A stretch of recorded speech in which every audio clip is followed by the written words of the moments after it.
ఏమండో అందరూ బాగున్నారా? దసరా సెలవులకి మా ఆవిడ పిల్లల్ని తీసుకుని ఊరెళ్ళిందండి. ఇప్పుడు నాకు ఏదో తినాలనిపిస్తుంది. ఎందుకంటే వాతావరణం చూసారా చల్లగా ఎలా ఉందో, వర్షాలు అయితే తెగ పడుతున్నాయండి. మధ్యాహ్నం పూట ఫుల్ వర్షం వచ్చేస్తుందండి, తర్వాత ఎండ కాసేస్తుందండి. సరే ఈ వర్షానికైతే నాకు చల్ల పునుకులు చేసుకొని తినాలనిపిస్తుందండి. వేడివేడిగా మంచి చల్ల పునుకులు చేసుకొని, టమాటా చట్నీ చేసుకొని ఇప్పుడు చల్ల పునుకులు తిందాం అనుకుంటున్నాను నేను. ఈ చల్ల పునుకులు చేసుకోవడానికి మనకి మెయిన్ ఇంగ్రీడియంట్ వచ్చేసి మైదా పిండి అండి. ఇప్పుడు నేను మైదా పిండి ఒక కప్పు తీసుకుంటున్నాను. మైదా పిండి ఒక్కటే వేసుకున్నా పర్లేదు, 2 కప్పులతోటి మైదా పిండితో చేసుకున్నా పర్లేదు, లేదా కొంచెం గోధుమ పిండి కలుపుకున్నా పర్లేదు. నేను ఒక కప్పు మైదా పిండి, ఒక కప్పు గోధుమ పిండి కలిపాను అనమాట. 2 కప్పులకి చేస్తున్నానండి. ఫుల్గా చేసుకొని తింటాను అనమాట. ఇక నైట్ భోజనం ఉండదు ఈ పూట. దీంట్లో మనకి ఇప్పుడు ఏపుకొని తింటాం కాబట్టి అరుగుదలకు ప్రాబ్లం లేకుండా జీలకర్ర అండి. టేస్ట్ కూడా చాలా బాగుంటుంది. కొంచెం జీలకర్ర కూడా వేసుకున్నాం అనుకోండి, చాలా బాగుంటుంది. ఈ చల్ల పునుగులు బాగా పొంగాలంటే మనకి పెరుగు మెయిన్ ఇంగ్రీడియంట్ అండి. ఈ పెరుగు పుల్లగా ఉండాలన్నమాట. 2 రోజుల ముందుది పులిసిపోయిన పెరుగు అయినా పర్లేదు, అలాంటివి తెచ్చుకొని మనం ఎంతైతే పిండి వేసుకున్నామో అంత పెరుగు దీంట్లో కలుపుకోవాలన్నమాట. ఇప్పుడు పెరుగు వేస్తున్నాను దీంట్లో, చూడండి.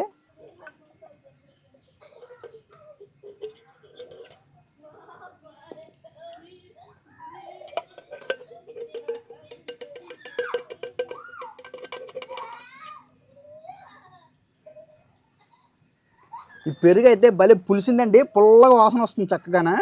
ఈ చల్ల పునుగులు ఈ పెరుగు ఒక్కటే కాకుండా మనకు బాగా పొంగాలంటే కొంచెం ఈటింగ్ సోడా కూడా వేసుకోవాలండి. కొంచెం ఒక రవ్వంత ఈటింగ్ సోడా కూడా వేస్తున్నాను నేను. వేసి ఈ మిశ్రమాన్ని మొత్తం బాగా కలపాలన్నమాట. జోరుగా కలుపుకోవాలండి దీన్ని. మనకి ఈ పిండి ఒకవేళ గట్టిగా ఉందనిపిస్తే కనుక కొంచెం మజ్జిగ కానీ కొంచెం వాటర్ కానీ వేసుకోండి దీంట్లోనే. ఈ బ్యాటర్ అనేది ఎట్లా అంటే మనకి పునుగు ఇలాగా మూకుట్లో జారేలాగా చేసుకోవాలన్నమాట. నేను ఇప్పుడు మీకు చూపిస్తాను ఆ బ్యాటర్ ఏ విధంగా ఉండాలనేది. ఇలా బాగా కలుస్తున్నప్పుడే దీంట్లో మనకి రుచికి సరిపడా ఉప్పు వేసుకోవాలండి. 1 స్పూన్ ఉప్పు పడుతుంది. ఈ పిండి చూసారా, బ్యాటర్ అయితే ఈ రకంగా మనం మిక్స్ చేసుకోవాలండి మొత్తం. ఎందుకంటే మెత్తగా చేసుకోకూడదు. ఎందుకంటే దీన్ని ఒక 2 గంటల సేపు మనం ఇప్పుడు పక్కన పెట్టేసుకోవాలి మూత పెట్టి.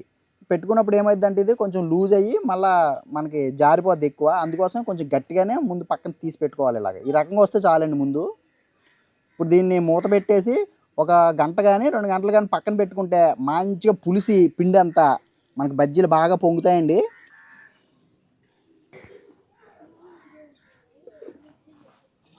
ఇప్పుడు 1 గంట పాటు దీన్ని పక్కన పెట్టేసుకుంటాను. ఇప్పుడు ఏంటంటే టమాటా చట్నీ చేస్తానండి. చల్ల పునుగుల్లోకి టమాటా చట్నీ భలే ఉంటుంది. మనం బండ్ల మీద అయితే తింటూ ఉంటాం కదండి పునుగులు, సేమ్ అలాగే వస్తుంది అనమాట. ఇప్పుడు ఇది పులిసే లోపు మనం టమాటా చట్నీ చేసేసుకున్నాం. టమాటా చట్నీ కోసం మనకు ఒక 5 టమాటాలు, 3 పచ్చిమిర్చి, ఒక అల్లం ముక్క, 2 వెల్లుల్లిపాయలు, కొన్ని ఎండుమిర్చి కూడా. కారం మనం ఎంత తింటాం అనుకుంటే అంత వేసుకోవాలండి. ఇప్పుడు టమాటా చట్నీ ఎలా చేయాలో చూద్దాం రండి. టమాటాని ఇలా చిన్న ముక్కల కింద కోసేసుకుంటే మనకి బాగా ఏగుతాయండి. వీటిని బాగా వేయించుకొని నూనెలో అప్పుడు మనం చట్నీ చేసుకోవాలండి రోల్లోను.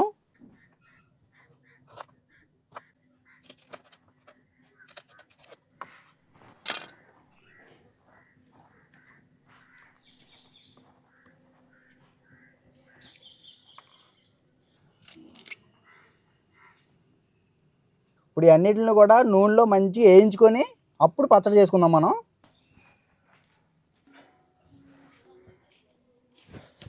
బా, ఆడవాళ్ళు లేకపోతే చెయ్యి కాల్చుకోవడం అంటే ఇదేనండి. ఇలా కాలుతూ ఉంటుంది మరి చెయ్య.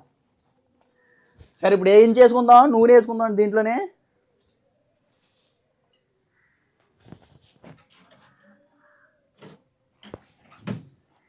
ఏది ఎక్కడ ఉందో మనకైతే తెలదండి. మా ఆవిడ చేసుకుంటుంది కదా వంట పని ఎప్పుడునూ.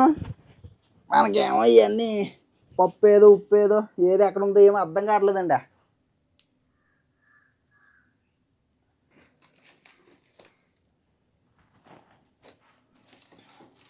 ఇప్పుడు నూనె బాగా మరిగిందండి. దీంట్లో నేను ఫస్ట్ టమాటా ముక్కలు, ఈ పచ్చిమిరకాయ ముక్కలు వేపుకుంటానండి.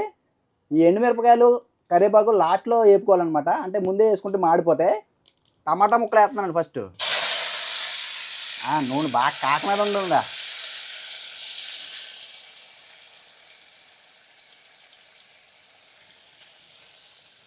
అల్లం ముక్కలు కూడా వేసేసుకుంటాను.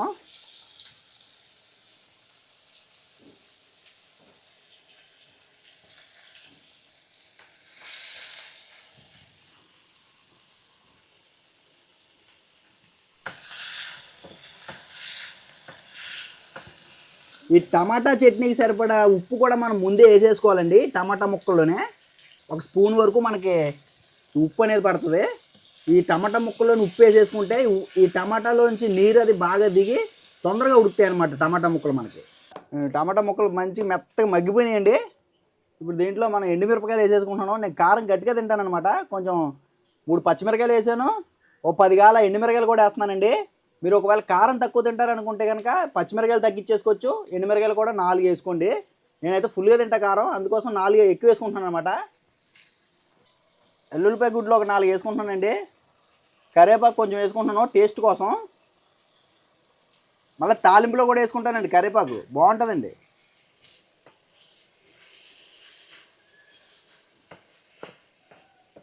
మనకి టమాటా ముక్కలు, పచ్చిమిర్చి ముక్కలు, ఎండుమిరపకాయలు ఇవన్నీ కూడా బాగా ఏగిపోయినాయండి. ఇప్పుడు దీన్ని దింపేసుకొని పక్కన పెట్టుకొని చల్లర పెట్టుకుంటాను. తర్వాత మనం రోట్లో పచ్చడి చేసుకుందాం. దీన్ని దింపి పక్కన పెట్టేసుకొని తాలింపు కూడా పెట్టేసుకుంటాను ఈ టమాటా చట్నీకి. కొంచెం నూనె వేసుకొని మనం తాలింపు గింజలన్నీ వేపుకోవాలన్నమాట. శనగపప్పు అండి, ఆవాలు వేసానండి, కరివేపాకు, ఎండుమిరకాయలు లాస్ట్లో ఇలా ఎండుమిరకాయలు లాస్ట్లో జింపేసేసుకుంటే సరిపోతుందండి. అయిపోయిందండి పోపు, దింపేసుకోవడమే, మాడిపోతాయి మళ్ళీని. ఇవ్వండి, ఏ పచ్చడి అయినా సరే మనకి రోట్లో చేసుకున్న పచ్చడి అయితే భలే టేస్ట్ ఉంటుందండి. ఇప్పుడు ఈ టమాటా పచ్చడి నేను రోట్లో చేస్తున్నాను. ఈ ముక్కలన్నీ కూడా బాగా చల్లారిని చక్కగా కచ్చా పచ్చ దీన్ని రుబ్బేసుకుంటే చట్నీ భలే ఉంటుందండి. అసలు నాకు ఇది చూస్తుంటేనే నోరు ఊరిపోతుంది. చూడండి ఎలా ఉంది అసలు, ఆహా. ఇవన్నీ కూడా లోపలేసి ఒకసారి దంచామనుకోండి ఇలాగా, మిరపకాయలు అన్నీ కూడా బాగా నలుగుతాయండి, ఎండు మిరపకాయలు. అది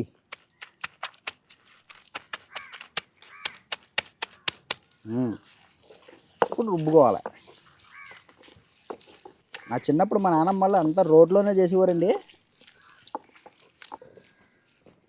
టమాటా ముక్కలు మెత్తగా ఉంటాయి కాబట్టి ముందే నలిగిపోయినాయి. ఈ ఎండుమిరపకాయలు కొంచెం పనిపెట్టేలాగే ఉన్నాయి మనకి. అవి నలిగితే 10 నిమిషాలకే. ఆహాహా, వాసన ఎండుమిరపకాయ అది బాగా ఏగింది కదా, భలే వచ్చిందండి. ఎల్లుల్లిపాయ, మనకి అల్లం ఇవన్నీ మంచి ఏగినాయి కదా, రుబ్బుతూ ఉంటే మళ్ళీ అయితే మంచిగా వస్తుందండి సువాసన. తింటా ఉంటే పునుగులతోటి, చల్ల పునుగులతోటి చూడాలి. ఇక నాకు నోట్లో నీళ్ళు ఊరిపోతానండి. టమాటా పచ్చడి మంచి కారం కారంగా తినాలని కారం ఇలా ఎక్కువ వేసుకున్నాను.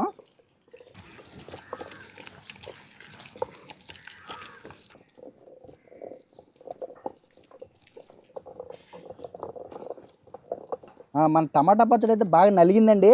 మనం రోట్లో రుబ్బుకునేది ఇలా కచ్చపచ్చగా ఉంటుందండి పచ్చడి. ఈ కచ్చపచ్చ పచ్చడి చాలా బాగుంటుంది. ఇది మనం మిక్సీలో రుబ్బుకున్న దానికి ఈ రోట్లో రుబ్బుకున్న దానికి కొంచెం తేడా ఉంటుంది. ఈ పచ్చడే బాగుంటుందండి. పచ్చడి అయితే మంచిగా నలిగిపోయింది. మనం ఇందాక ఆల్రెడీ తాలింపు పెట్టుకున్నాం కదా, తాలింపు దీంట్లో కలిపేసుకుందాం ఇప్పుడు తీసేసి.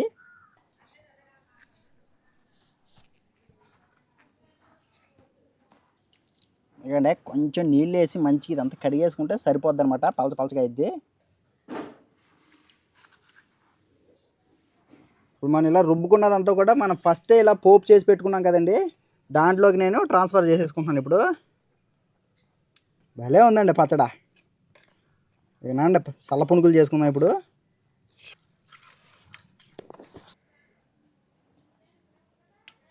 అబ్బా, ఉప్పు కారం అన్నీ కూడా పర్ఫెక్ట్గా సరిపోయినాయండి. ఇప్పుడు మన చల్ల పునుగులు మంచిగా వేపుకొని నంచుకొని తింటా ఉంటే నా సాధారణంగా ఉంటుందండి. వాతావరణానికి శుభ్రంగా చేసుకొని తినేస్తానండి ఇప్పుడు.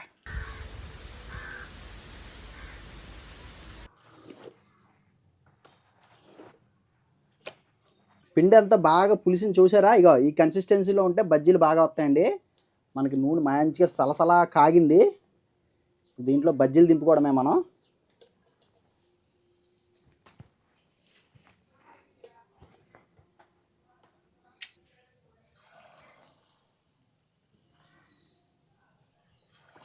ఇక బజ్జీలు వేయంగానే అలా పైకి తేలాలండి, తేలితే బాగా పులిసినట్టు.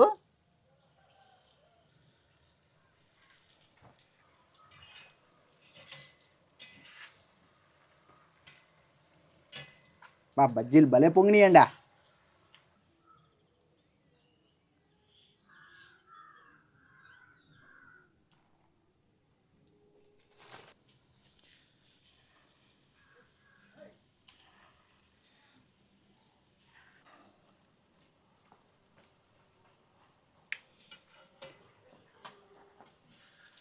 చాలా బజ్జీలు అయిపోయినాయండి. రాత్రికి రేపు మధ్యాహ్నానికి కూడా సరిపోతాయండి నాకు. అదే ఎవరినైనా పిలిచి ఇచ్చేయాలి పక్కింటి వాళ్ళకి. వీళ్ళని చూస్తుంటేనే తినేయాలనిపిస్తుందండి. టమాటా చట్నీ నంచుకొని తింటా ఉంటే భలే ఉంటాయండి. బయట బండి మీద తింటా ఉంటాం కదా మనం, భలే ఇష్టం అండి. ఈ సల్ల పునుకులు ఇష్టం లేని వాళ్ళు ఎవరు ఉండరండి అసలు. చాలా బాగుంటాయి. సాయంత్రం పూట స్నాక్స్ కింద తినడానికి మంచి ఐటెం అండి ఇది. మీరు కూడా చేసుకోండి. ఇప్పుడు నేను చెప్పిన కన్సిస్టెన్సీలో కలుపుకొని ఒక 2 గంటల పాటు నానబెట్టుకొని చేసుకుంటే కనుక అసలు చాలా బాగా వస్తాయన్నమాట సల్ల పునుకులు. మనం కూడా చేసేసుకోవచ్చు ఈజీగా. బయట 10 రూపాయలకి 10 బజ్జీలు వస్తాయి. మనం ఒక 20 రూపాయలు 30 రూపాయలు ఖర్చు పెట్టుకున్నాం అంటే ఇంట్లో 100 బజ్జీలు చేసుకోవచ్చండి. చట్నీ టమాటా చట్నీ అంటారా, ఇంకా మీ ఓపుగది చేసుకుంటే చేసుకోండి. లేకపోతే ఇంట్లో ఉత్తి పచ్చడి ఏదో ఉంటాయి కదండి, మామిడికాయ పచ్చళ్ళు అవి నంచుకొని తినేసినా తినేచ్చు. చల్ల బజ్జీతోటి ఏ చట్నీ నంచుకున్నా బాగుంటాయండి.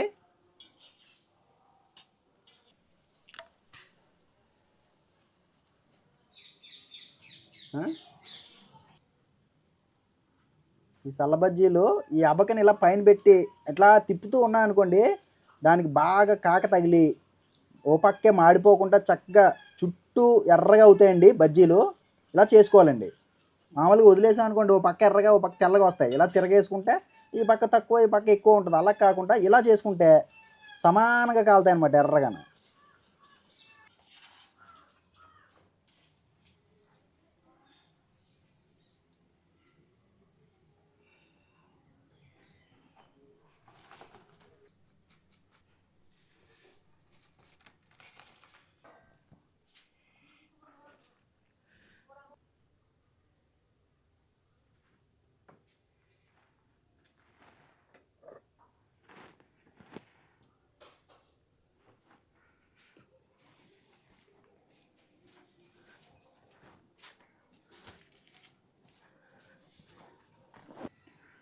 అబ్బా, చల్ల పునుగులు టమాటా చట్నీ రెడీ అయిపోయిందండి. చక్కగా తెచ్చి పెట్టుకున్నాను, బయట కూర్చున్నా హాయిగా. వాతావరణం అయితే భలే కూల్గా ఉందండి. చాలా కష్టపడి చేసుకున్నానండి ఇష్టంగా. మంచిగా రేడియోలో ఇప్పుడు ఒక ఏఎన్ఆర్ పాట ఎన్టీఆర్ గారి పాట ఏదో పెట్టుకుంటే చక్కగా తినొచ్చండి బజ్జీలు.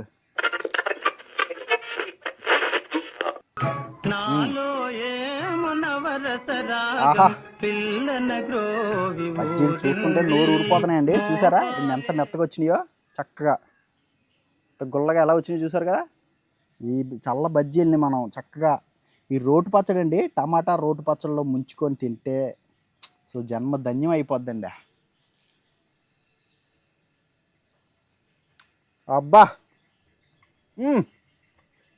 అల్లం ఎల్లుల్లిపాయ ఫ్లేవర్ టమాటాలు అదిరిపోయిందండి, మామూలుగా లేదు.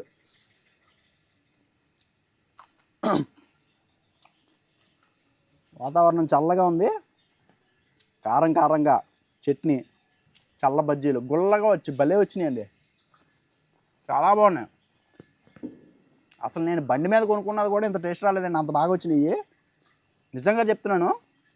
నువ్వు చూడండి బజ్జీ ఎంత మెత్తగా ఉందో, ఎక్కడ ఆయిల్ కూడా లేదు, చాలా బాగా వచ్చింది. చూసారా, మనం గోధుమ పిండి వేయడం వల్ల ఆయిల్ ఎక్కువ పీల్చుకోలేదన్నమాట.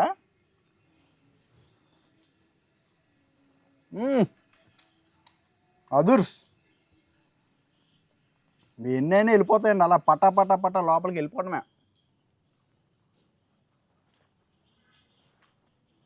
ఇంత బాగా వస్తాయని అసలు నేను ఎక్స్పెక్ట్ చేయలేదండి. పచ్చటి ప్రకృతి ఒళ్ళో బజ్జీలు వేసుకున్నాను, టమాటా చట్నీ రోటి పచ్చడి చేసుకొని ఇలా కొబ్బరి చెట్టు కింద మంచం వేసుకొని హాయిగా ఎన్టీఆర్ గారి పాటలు వస్తున్నాయి రేడియోలో తిరుగుకుంటా.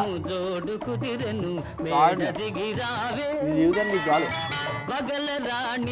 చాలా బాగా వచ్చింది.